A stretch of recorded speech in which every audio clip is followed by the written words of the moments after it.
రోజు తన సాధన తరువాత అత్త వెనకాలే ముగ్గు డబ్బా తీసుకుని బయలుదేరుతుంది.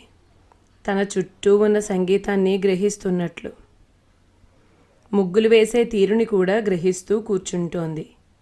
ఈరోజు ప్రొద్దున కూడా వచ్చి అత్త వేసే ముగ్గుని చూస్తోంది. సాధువుల పాటలు వింటోంది. ఇంతలో ఒక సాధువు ఇంటి ముందు వచ్చి ఆగాడు. కుంజమ్మ తల ఎత్తి చూసింది. అతను భిక్షను ఆశించి వచ్చిన సాధువులా లేడు. వేరొకరైతే వెంటనే వెళ్ళి దోసిల్లో బియ్యం తెచ్చి జోలెలో వేసేది.